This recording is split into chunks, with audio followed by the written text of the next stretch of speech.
Digamos que es un estudio que quisimos traer el día de hoy, dado que estamos en el módulo de infectología y estamos, digamos que en una incidencia aumentada sobre la neumonía actualmente. Siguiente, por favor.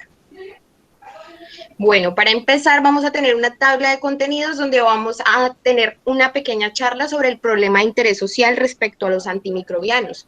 Vamos a tener un pequeño reseña histórica de cómo ha sido la introducción de estos medicamentos a Colombia, dado que pues uno de los que vamos a hablar es reciente, básicamente acá en Colombia. Vamos a tener unos conceptos básicos para poder entender el estudio en su totalidad. Vamos a presentar qué tipo de estudio es, qué se hizo con los pacientes, los resultados, análisis y las conclusiones. Y a lo último vamos a tener un dato curioso que también es como un dato de cultura general de interés para todos. Bueno, entonces vamos a empezar. Esta primera frase, quiero abrir el tema con esta frase, la creciente amenaza de la resistencia a los antimicrobianos.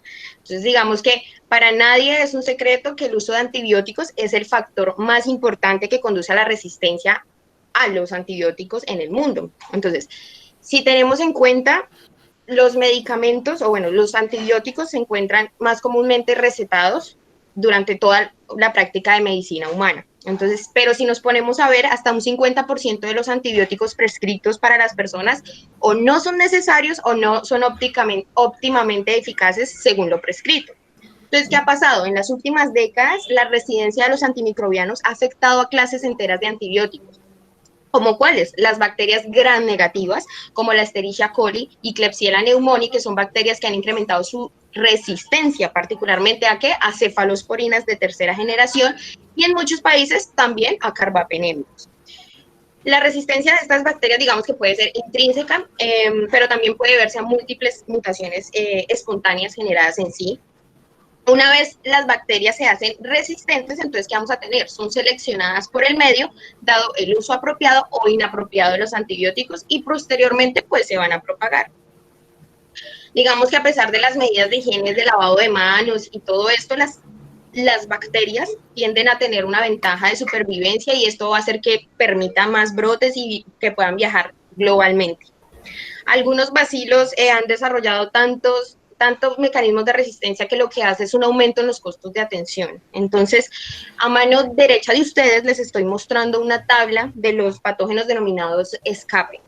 Une los nombres de los patógenos que son altamente resistentes a la mayoría de los antibióticos y causan, digamos que la mayoría de infecciones hospitalarias en el mundo. Entonces tenemos Enterococcus, Staphylococcus aureus, Klebsiella pneumoniae, Cinetobacter baumannii, Pseudomonas aeruginosa y todos los tipos de Enterobacter. Tanto las pseudomonas, la Klebsiella, los Enterobacter son digamos, máxima preocupación, ya que es muy frecuente que sean resistentes a múltiples antibióticos y digamos que va a representar como un paradigma en la patogénesis, en la transmisión y en la resistencia. Entonces lo que va a hacer es que nos complique, digamos que un poquito la vida en el momento de tratar a un paciente. Entonces, en esta tablita también quiero mostrarles que son de los microorganismos importantes en infecciones intraabdominales, en infecciones de las vías urinarias complicadas y sobre todo de las neumonías asociadas o adquiridas dentro del ambiente hospitalario. Siguiente, por favor. Bueno, en este diagrama que les quise traer hace parte de una ficha científica del Ceftazidime avibactam que se realizó, simplemente para mostrarles cuáles son las beta-lactamasas clínicamente importantes de acuerdo a la clasificación de Ambler. Entonces, vamos a hacer solamente un pequeño recorderis, dado que en estos días hemos estado revisando pues todo lo del antibiograma, hemos estado revisando cuáles son los mecanismos de resistencia, entonces solamente vamos a hacer un abrebocas. Entonces, la producción de beta-lactamasas tenemos que tener en cuenta que es el mecanismo de resistencia más común a los antibióticos beta-lactámicos. Y esas enzimas pueden ser clasificadas con base a una estructura molecular, que sería la clasificación de Ambler, que es la que les estoy mostrando actualmente. Las agrupa entonces en 4 clases de A a D con base a la secuencia de aminoácidos. Entonces, si vemos a mano izquierda, tenemos la clase A, que incluye las bacterias productoras Bless y Klebsiella pneumoniae, productoras de carbapenemasas. La clase B tenemos las metalobectalactamasas, la clase C, la AMC, y la clase D, las oxacilinasas. Porfa, bueno, pásala, porfa. Bueno, ahí estaban resumidas. Pásala, porfa. Y el otro que tenemos es la clasificación de Bush. Esta clasificación nos va, digamos que es agrupadas de distinta manera, pero los va a agrupar funcionalmente con base a la inhibición de esas clases específicas de beta-lactámicos y las propiedades de inactivación de los inhibidores de beta-lactamasa. Entonces tenemos el grupo 1, en la que se ubican las cefalosporinas de clase molecular C. Entonces, estas, como ustedes pueden ver, son activas contra las cefalosporinas de tercera generación y moléculas como el cefotixin. Asimismo, usualmente son resistentes a la acción inhibitoria del ácido clavulánico y del sulbactam, y poseen también una gran afinidad a la astreonal. En el grupo 2 vamos a tener las moléculas de la A a la D, que incluirían que las serin, beta-lactamasas y múltiples subgrupos, de las cuales, de estas, los de mayor importancia son dos subgrupos. La clase A, que serían las beta-lactamasas de espectro extendido, que hidrolizan las cefalosporinas y son inhibidas por el ácido clavulánico, y las serin-carbapenemasas con capacidad de hidrolizar toda clase de beta-lactámicos. Las D van a poseer ya propiedades de hidrolisis frente a los carbapenémicos. Listo, pásala, porfa. Este diagramita que les quise traer es básicamente un poquito de la historia y digamos que de un poco de incidencia respecto a la resistencia microbiana. Entonces, hay que tener en cuenta que en Colombia los reportes de resistencia se iniciaron más o menos al finales de los años 90, cuando han habido diversos estudios que han demostrado el aumento de la frecuencia y de la expresión de diferentes BLE en Klebsiella pneumoniae y en E. coli.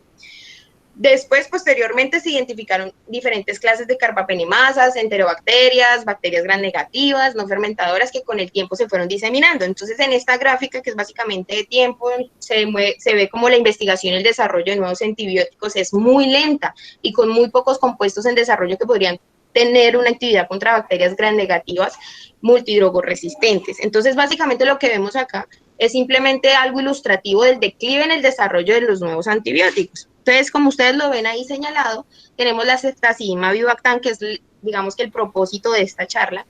Fue aprobada en Estados Unidos en febrero del 2015. Sin embargo, no solo, sino hasta noviembre del 2019 recibió registro sanitario en Colombia por el INVIMA. Entonces, vamos a hablar un poquito de ellos, ya que es de gran importancia. Porfa, pasémoslo. Listo, vamos a empezar con los conceptos básicos. Entonces, en los conceptos básicos vamos a saber qué es ceftazidima avibactam. Entonces, debemos saber que va a combinar una cefalosporina de tercera generación con eficacia y perfil de seguridad que están bien establecidos y se va a unir con un inhibidor, valga la redundancia, de beta-lactamasa no beta-lactámico que va a restablecer que la actividad de esa ceftazidima contra patógenos gram negativos con mayor relevancia clínica, que fueron los que les comenté al principio, a los tratamientos de estándar, incluyendo ceftazidima. Entonces, a la derecha de ustedes van a encontrar un diagrama que es simplemente cómo actúa la ceftazidima. Entonces, al igual que otros antibióticos beta-lactámicos, va a inhibir múltiples proteínas fijadoras de la penicilina en la célula bacteriana. Entonces, estos van a interrumpir la síntesis de peptidoglicano en la pared celular, lo que finalmente va a llevar a la lisis y a la muerte celular bacteriana. Pasémosla, por favor. Vamos a hablar ahora de la avibactam, que es como lo nuevo. Entonces, ¿esto qué va a hacer? Va a restaurar la actividad de la ceftazidima contra la mayoría de las cepas de Enterobacter y Pseudomonas aeruginosa, incluyendo algunas de Enterobacter productoras BLE, AMC o KPC y Pseudomonas multidrogoresistente. Es un novedoso inhibidor de beta-lactamasa no beta-lactámico, como ya se los había comentado. Es el primero en su clase. Difiere de los inhibidores beta-lactámicos disponibles actualmente en el hecho de que no tiene un esqueleto beta-lactámico y tampoco induce la producción de una beta-lactamasa. Que en la gráfica que ustedes pueden ver arriba, pueden ver que la avibactam va a restaurar la actividad de la ceftazidima al prevenir la hidrólisis mediante la formación de una reacción covalente con las beta-lactamasas, causando su inactivación. Entonces vamos a tener, como ya les dije, inhibe tanto las beta-lactamasas de clase Amber A como clase C e incluso algunas enzimas de la clase D, incluyendo las BLE, las carbapenemasas KPC y las OXA. Pero no va a tener, digamos que una inhibición de la clase B, que son las metalo-beta-lactamasas, y no es capaz de inhibir a muchas de las enzimas de la clase D. Entonces acá simplemente les quiero mostrar cuáles son las dosis que se han llevado en múltiples estudios de penetración en animales in vitro, donde se ha visto que son efectivos en modelos de infección renal, en modelos de infección en el músculo y en modelos de sepsis en neumonía. Entonces, generalmente se usa la presentación ahí que les estoy mostrando, que es de 2 gramos sobre, pues, desactazidime avibactam de 0.5. Y vamos, pues, a dar las indicaciones de que sería la infección intraabdominal complicada, que se puede usar más o menos de 5 a 14 días, e infecciones complicadas del tracto urinario, que puede ser, incluyendo la pilonefritis, ¿no?, de 5 a 10 días. La neumonía adquirida en el hospital puede ser el tratamiento de 7 a 14 días, que ya es lo que vamos a ver en nuestro artículo.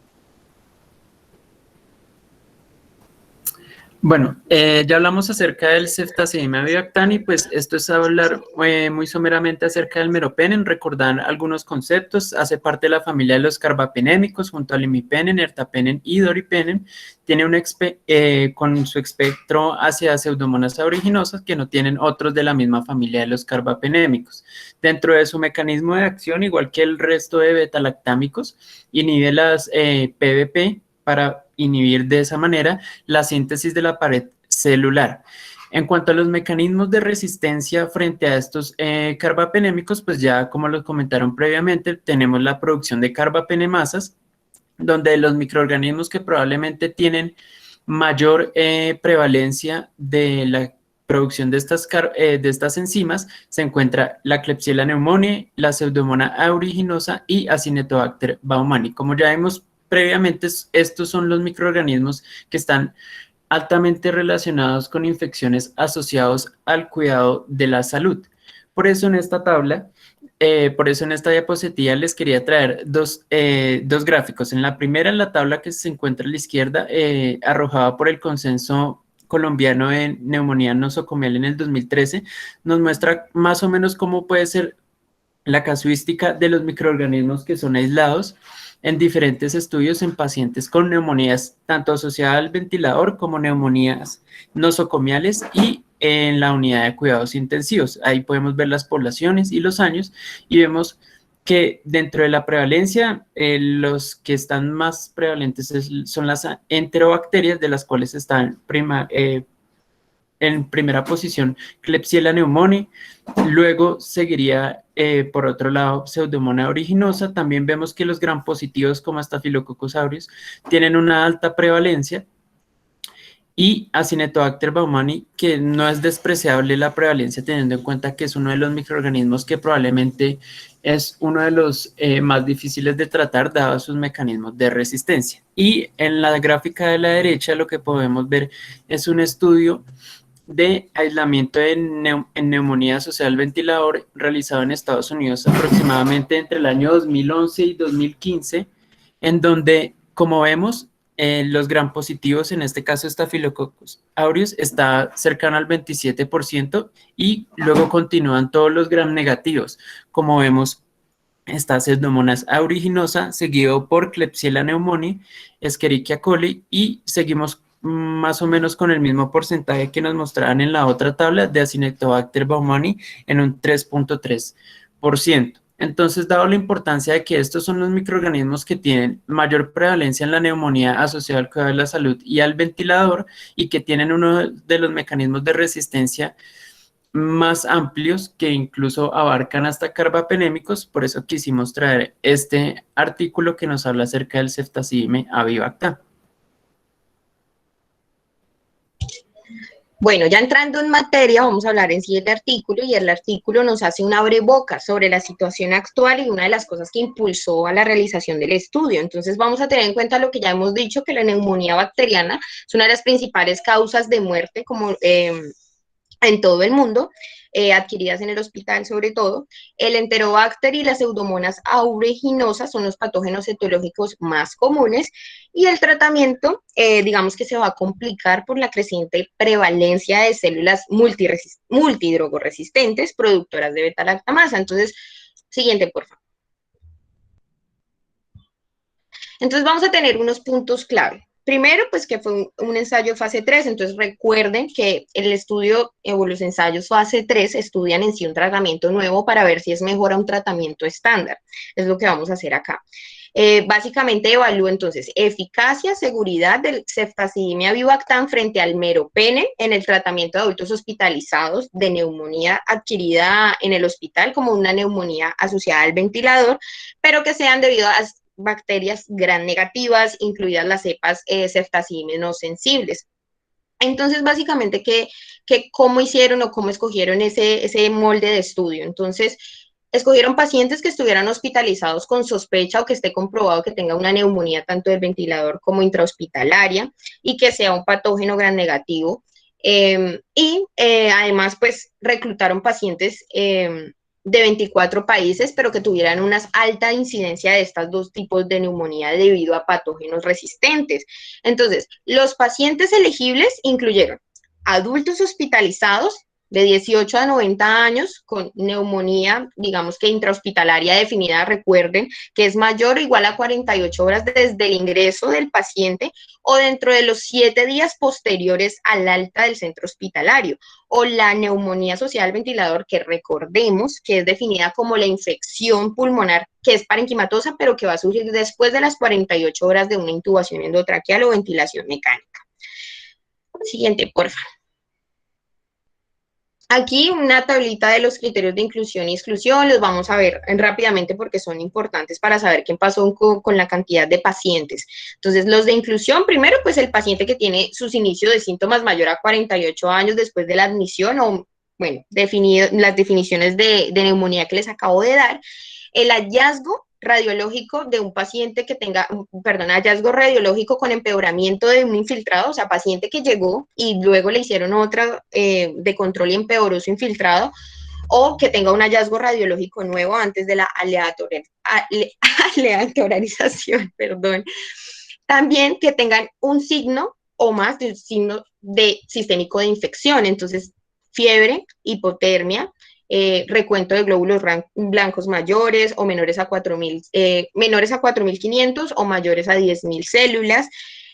También dos o más signos signos y síntomas respiratorios. Entonces voy a tener una tos que es nueva, un empeoramiento de la tos, un esputo que sea purulento o las secreciones endotraqueales, unos hallazgos auscultatorios que sean compatibles con neumonía, entonces, o con consolidación. Entonces, si yo tengo estertores, roncus, egofonía, entre otros. La necesidad de ventilación mecánica o que haya cambios agudos en ese soporte del ventilador. Y sobre todo una muestra obtenida de vías respiratorias con tinción gran y cultivo entre las 48 horas de la aleatorización de los pacientes y después de la aparición de signos y síntomas. Eso como lo importante para elegir los pacientes.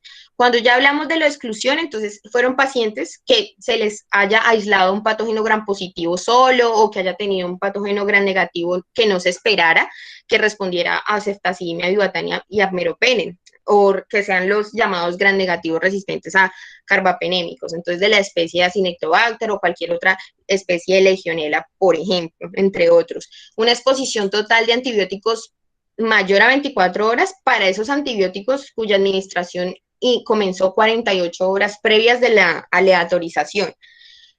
También que el curso del tratamiento esperado sea mayor a 14 días, que los pacientes estén con un Apache muy alto o con un Apache muy bajo, una alta probabilidad de muerte basada en el juicio clínico pues, del investigador, diga como no, este paciente está muy malito, en cualquier momento del estudio se me va a ir, y la necesidad prevista de una diálisis o un aclaramiento de creatinina menor a 16 mililitros minuto. Siguiente, por favor.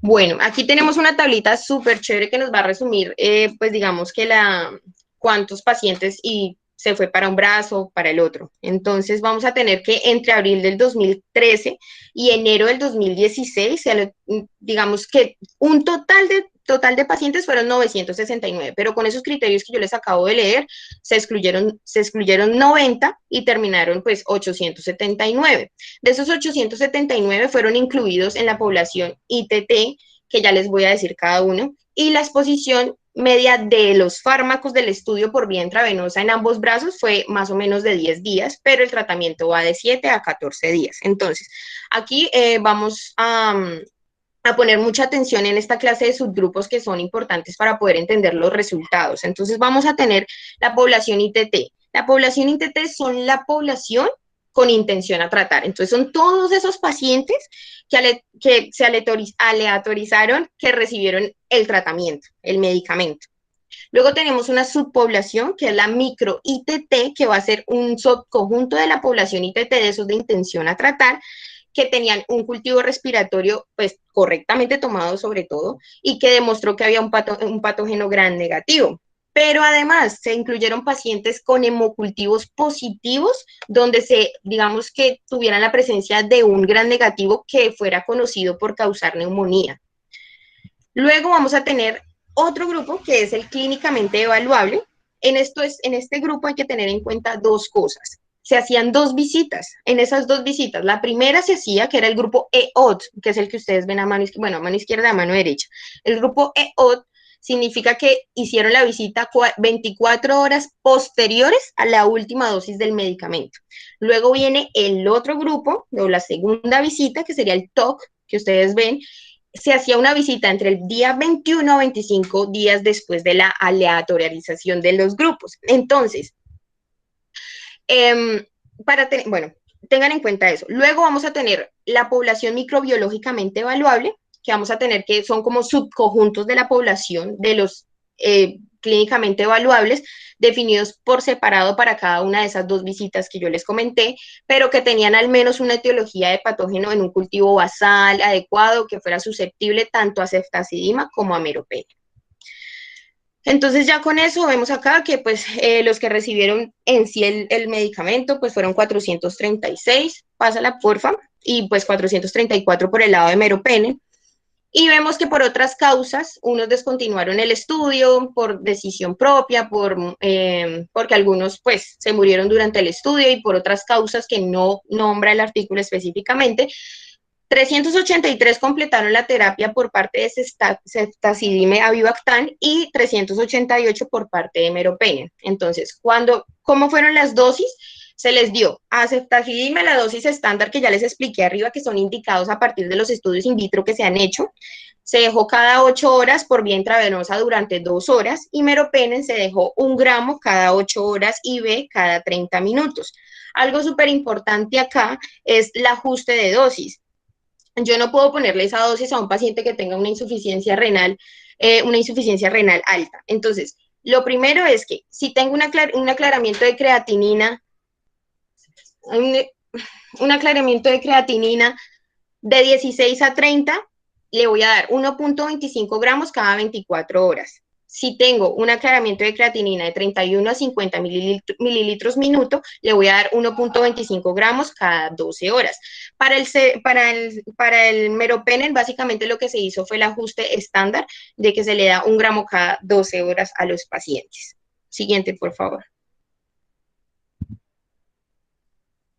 Bueno, aquí vamos a tener la tabla de datos demográficos de los pacientes. Entonces vamos a ver que las características de la enfermedad estaban bien equilibradas entre los 2 grupos de tratamiento. Entonces, ahí, como les señalé, van a poder ver que la mayoría de la población en los 2 grupos fueron menores a 65 años, que serían menores a 65 años. 645 de los pacientes, que equivaldrían más o menos al 74,1%, fueron del género masculino, y el resto fueron de género femenino. Y la mayoría fueron de descendencia asiática. También respecto al aclaramiento de creatinina, vamos a poder ver que el 73,8% tenían una función renal normal o una insuficiencia renal leve, con un aclaramiento de creatinina entre 50 y menor a 150 mililitros minuto al inicio del estudio. Y también el 14,0% presentaba un aclaramiento renal potencialmente aumentado, o sea, ese aclaramiento de creatinina que esperamos mayor a 150 mililitros sobre minuto. Pásala, porfa. Vamos a ver entonces, adicionalmente, pues que la mayoría de las neumonías de los 2 grupos fueron de tipo intrahospitalario. Más abajo vamos a ver que la población micro-ITT, que recuerden que es una subpoblación de la intención a tratar, pero que tenían el patógeno pues en identificación o identificado, tenían 388 pacientes, entre estos el de ceftazidime 187 y meropenem 195, para los cuales se les aisló uno o más de un patógeno gram negativo en el hemocultivo o en la toma de muestra respiratoria, incluidas 164, que equivaldría a 43%, los pacientes con infecciones polimicrobianas, de las cuales 73, que equivaldría al 19%, tenían patógenos aerobios gram positivos y gram negativos aislados. Entonces, ellos nos botan estos datos porque los pacientes en este estudio también podrían recibir linezolid o vancomicina empírica para cubrir los patógenos gram positivos, o amicacina u otro aminoglucósido de manera empírica para posibles microorganismos gram negativos multidrogoresistentes durante un máximo de 72 horas, como se los estoy señalando ahí, en espera de la identificación del patógeno y los resultados de la susceptibilidad. Listo. Entonces, para hablar acerca de los resultados, hay que tener algo muy importante a conocer, y es que este artículo habla acerca o busca la no inferioridad del ceftazidime-avibactam versus el meropenem. Es muy importante, ya que ellos se basan en esta no inferioridad para dar su hipótesis de que estadísticamente no tiene que haber una diferencia mayor del 10% en los desenlaces primarios ni secundarios para que el ceftazidime-avibactam sea no inferior al meropenem. El primer o el desenlace principal que ellos querían ver era la mortalidad por todas las causas en los 28 días. Como vemos en la tabla 2, en la tabla de abajo, qué pena, vemos la mortalidad en los dos brazos. Primero en el del ceftazidime-avibactam, con una mortalidad aproximadamente del 9.6% versus del meropenem con un 8.3%. Como vemos, nos dice la diferencia entre los dos brazos, que es de 1.5%, lo que está dentro de ese rango que se dio el estudio para hablar acerca de no inferioridad. Y también este rango se expresa cuando nos hablan acerca de un grupo más específico, que fue el de los micro-ITT, de los microorganismos aislados. En estos grupos, donde vemos que aún así la mortalidad, dependiendo de los microorganismos, sigue estando dentro del rango de seguridad que dieron ellos. También, como vemos en la gráfica de arriba, querían ver algo que ellos dan el término de curación clínica, que se evidencia en estas dos gráficas. En la primera gráfica vemos el grupo que se le hizo la visita al final del tratamiento.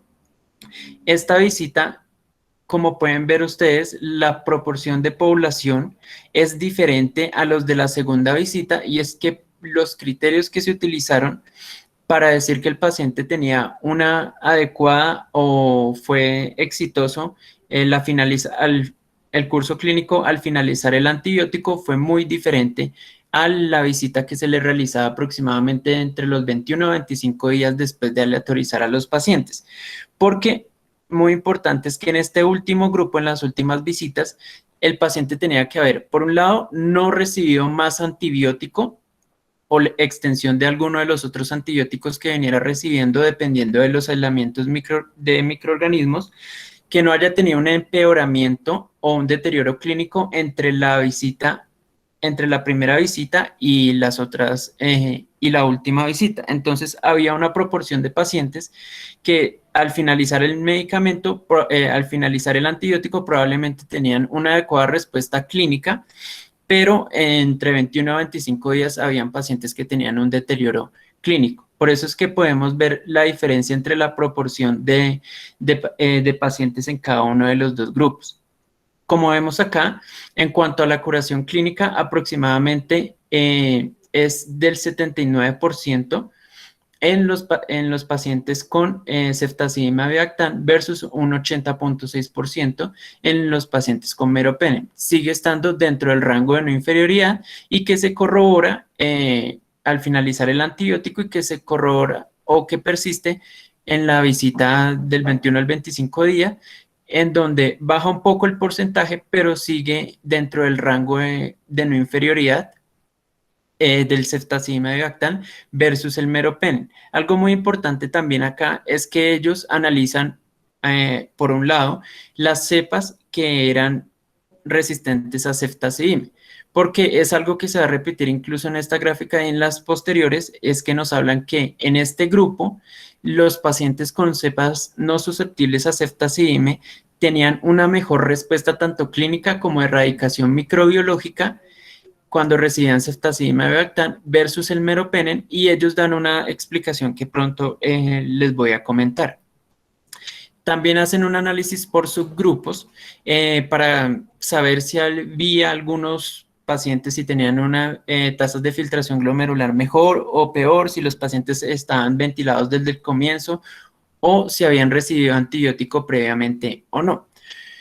Para saber si había alguna diferencia dentro de estos dos grupos, como vemos acá, haber utilizado antibiótico previo a la aleatorización no redujo la mortalidad en ninguno de los dos brazos, tampoco el uso concomitante con aminoglucósidos, y es algo muy importante porque este estudio, como lo dice en la parte del título, usa unos criterios utilizados por la FDA para hablar de que estas terapias pueden ser usadas para la práctica clínica, y dentro de esos puntos que ellos dan es el uso concomitante de aminoglucósidos. Como vemos, tampoco hubo una reducción en la mortalidad en ninguno de los dos brazos si el paciente hubiera o no recibido aminoglucósidos previamente.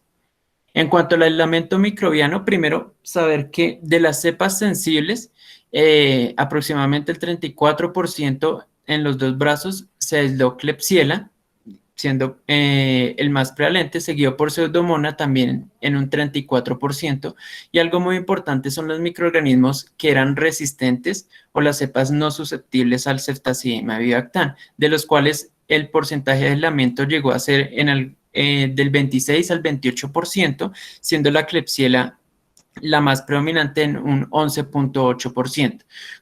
Como vemos en la tabla de acá, hay dos columnas muy importantes. La primera es la cura clínica de los pacientes en los dos brazos y luego la erradicación microbiológica. Probablemente lo más importante acá son para los patógenos que no son susceptibles al ceftazidime, porque como vemos acá, incluso la curación o la erradicación microbiológica es más alta en este grupo que recibió ceftazidime avibactam versus el que utilizó meropenem en muchos de los microorganismos, como podemos ver acá en Klebsiella.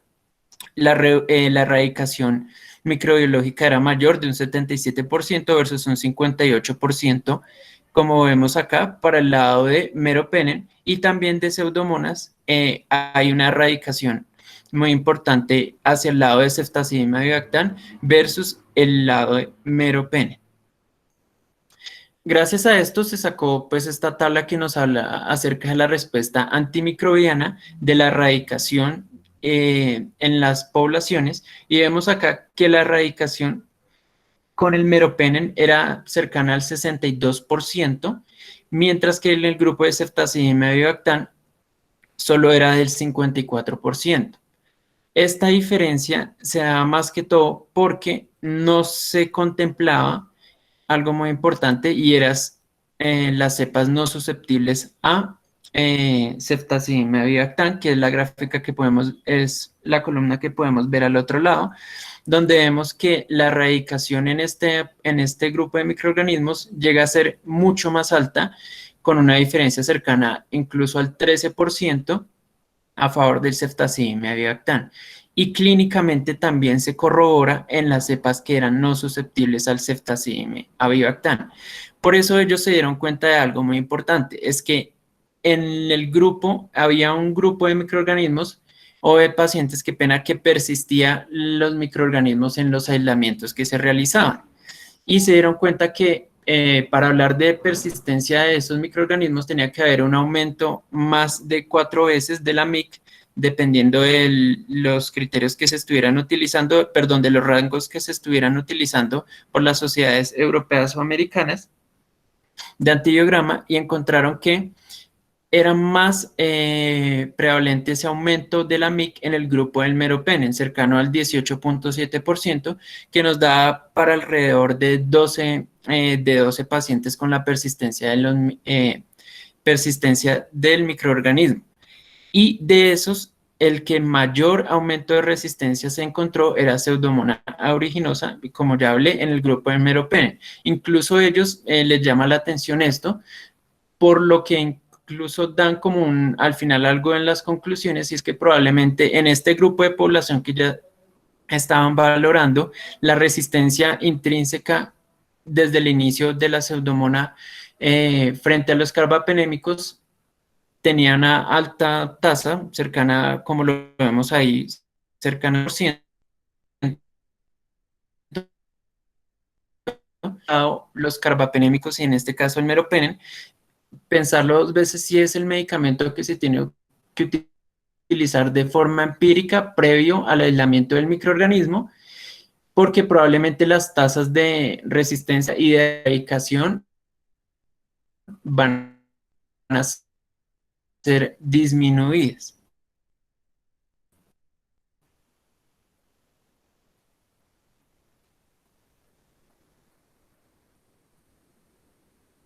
Bueno, entonces vamos a hablar acerca de los efectos adversos. En cuanto a los efectos Hola. adversos, como podemos ver en la tabla de acá, aproximadamente el 74%, tanto en los dos brazos de ceftazidime avibactam versus de meropenem, se presentó efectos adversos. Hay algo muy importante que ya ahorita lo va a explicar mi compañera Emi, y es cómo se podía discernir que era un efecto adverso severo, efectos adversos que descontinúan la droga de estudio, y por qué hay una alta o una tasa no despreciable de efectos adversos severos que incluso ellos lo correlacionan a que no es secundario el antibiótico, sino al curso clínico de la patología de los pacientes. Bueno, entonces, como lo decía mi compañero, entonces generalmente el 74% de los pacientes experimentaron más una o un efecto adverso durante el estudio, pero generalmente durante la distribución de ese efecto adverso, digamos que fue esperado entre los pacientes o sea, con la gravedad de su neumonía o con el perfil de seguridad conocido para los dos fármacos en estudio. Los efectos adversos dieron lugar a la interrupción del fármaco más o menos en el estudio de 16 personas, que equivaldría del 3.7% a los de ceftazidime avibactam, y 13 pacientes, que equivaldría al 3.0% en pacientes en el grupo de meropenem. Cuando notificaron los efectos adversos graves, se vieron que fueron 79 pacientes, que fueron 18.1%, en el grupo de ceftazidime avibactam, y 59 pacientes, que equivaldría al 13.6% en meropenem.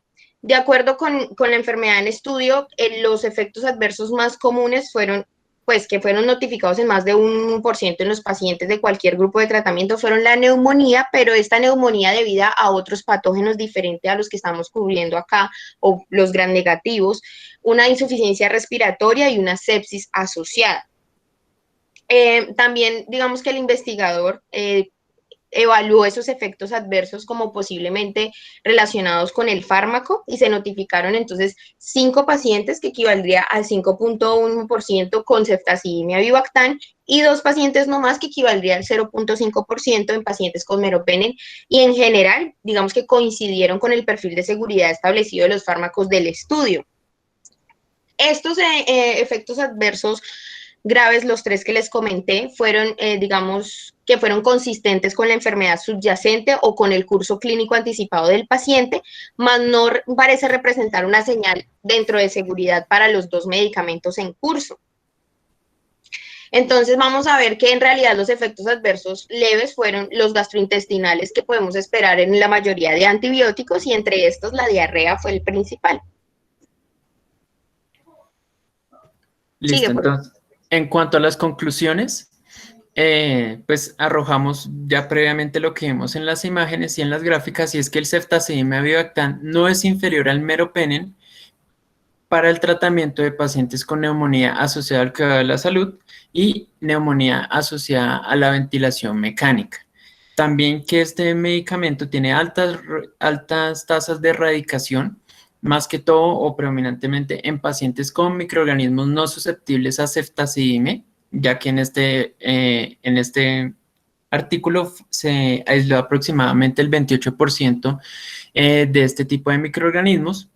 Como ya lo vimos en la parte de efectos adversos, la tolerancia y los bajos efectos adversos hacen que sean un medicamento seguro.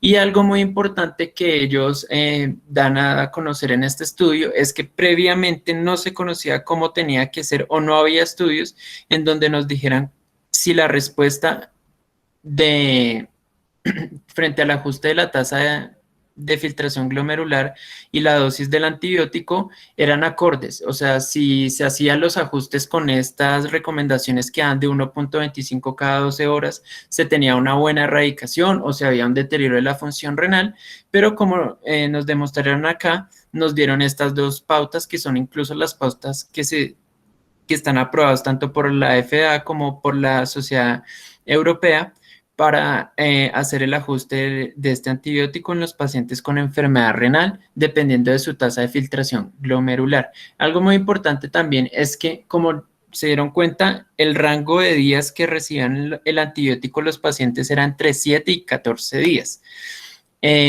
Una media aproximadamente fue de 11 días, pero, y es algo que ellos ponen de limitantes, que no pudieron dar, por así decirlo, un lapso o sí, un lapso, por así decirlo, de cuál puede ser el día en donde los pacientes tendrían una mejor tasa de mejoría y de erradicación microbiológica, si se extendía después de los 7 días o si 7 días era la duración adecuada para esta terapia antimicrobiana.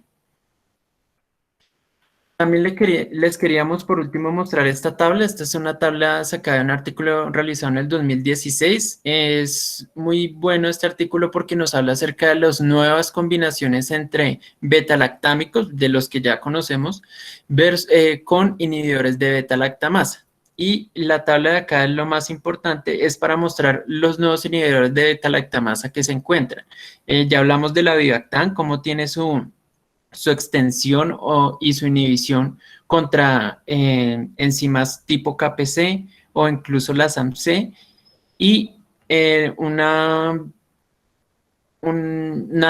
información variable versus la SOXA, mientras que, como podemos ver del tazobactam, que lo conocemos por la piperacilina tazobactam, vemos que no tienen una inhibición frente a enzimas como KPC y tampoco contra AMC o las de clase de tipo OXA. Por lo tanto, tanto en el artículo como por las recomendaciones que nos dieron, el ceftazidime Vivactam puede ser uno de los medicamentos, y será uno de los medicamentos que pueda ser utilizado cuando se realiza un aislamiento microbiológico o cuando un aislamiento microbiológico con cepas resistentes a carbapenémicos, o cuando cambie un poco más esa dinámica de prevalencia de resistencia en el medio y probablemente pueda llegar a ser en algún momento el antibiótico que se pueda utilizar de forma empírica, dejando a un lado los carbapenémicos, y cuando tendríamos microorganismos que probablemente sean productores de KPC o incluso microorganismos que sean productores de AMC. Y tenemos los otros dos acá, otros dos inhibidores de beta-lactamasa, el barbobactam y el relebactam, que probablemente vayan a llegar en unos años más adelante en combinaciones con otro, ya sea con carbapenémicos o con cefalosporinas o penicilinas de última generación. Bueno, y nuestro dato curioso, dato de interés general, dato de cultura general, es este que les quise traer de el Día Mundial de la Neumonía. Es el 12 de noviembre, hablando de este mes, establecido por la iniciativa Stop Neumonía, que se abarcó desde el 2019 para crear conciencia y abogar sobre la acción global, sensibilizar a las personas que puedan detectar la enfermedad a tiempo. Digamos que la neumonía causa aproximadamente 2.5 millones, incluidos los niños. En el 2019 fue altísimo, pero digamos que ahora este 12 de noviembre que pasó, se celebró este día con una pandemia mundial que está aumentando drásticamente las muertes por neumonía. lo que podría ser que se sume hasta de 1.9 millones el número de muertos de este año. Entonces, digamos que nosotros podemos hacer la diferencia aportando, educando por los medios digitales, compartiendo información verdadera, correcta para todos, pues todos los pacientes con el hashtag numeral, Día Mundial contra la Neumonía. Y pues muchísimas gracias a todos los que se quedaron a la charla. Espero que les haya gustado, que hayan entendido y sobre todo pues que sigamos haciendo este tipo de actividades. Bueno, doctores, muchas gracias por su presentación, muy interesante. Quería, como en la práctica clínica, puntualizar algunas cosas ya a manera de experiencia personal y pues ya uno en el medio laboral. Obviamente, pues importante, les recomendé a sus compañeros este artículo porque pues es un antibiótico que tenemos disponible. Recientemente cumplimos casi un año apenas desde su aprobación por el INVIMA. Llegó más o menos al tiempo del ceftazolano tazobactam, para que ustedes sepan que también está disponible. Evidentemente, pues como ya lo vieron, hay unas ceftazidima avibactam parece ser superior a ceftazolano, por lo cual ha sido un antibiótico que, pues, de entrada llegó un poco más relegado.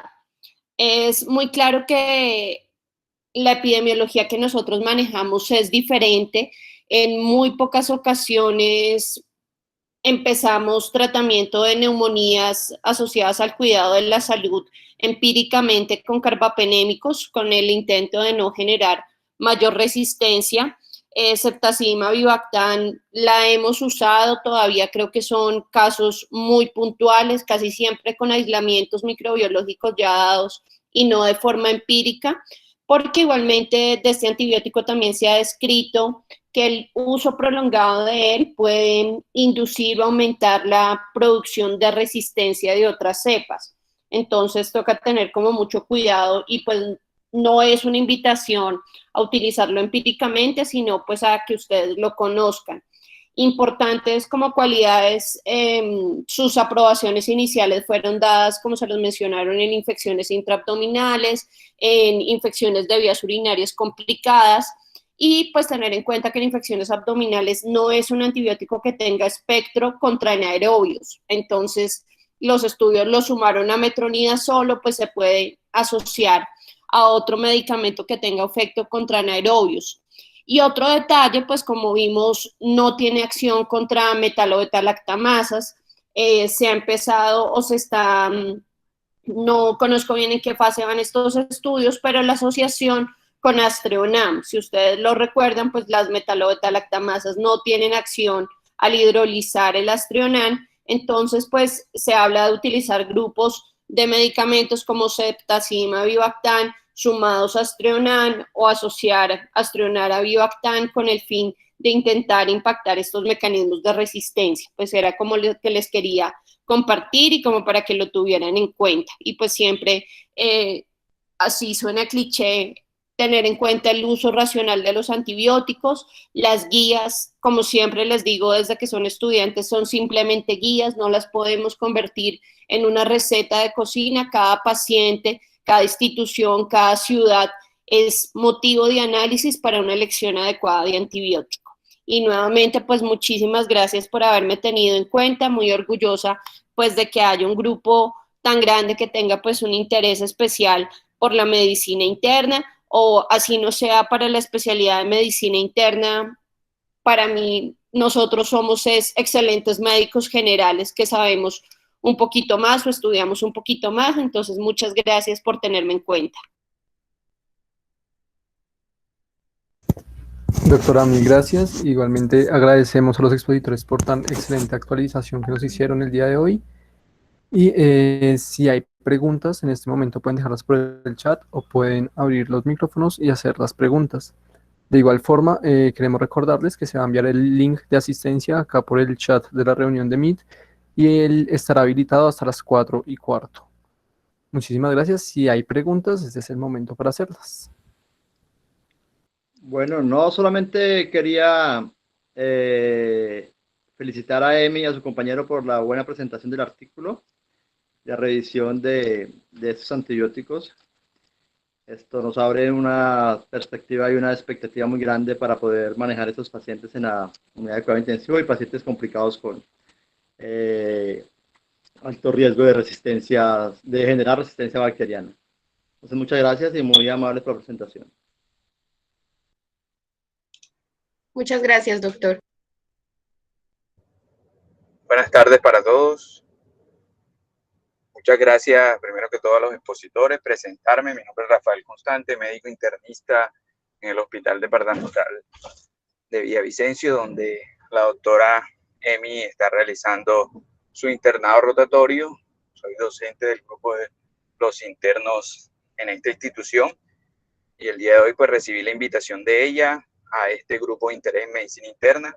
Solo quería pues agradecer la invitación, a la participación y pues felicitarlos por tener este tipo de actividades académicas que enriquecen, como decía la doctora, no solamente a las personas que tengan el interés a medicina interna, sino a todos los profesionales que van a salir próximamente, porque esto es un tema de todos, no solamente de medicina interna. Muchas gracias y felicitarlos nuevamente.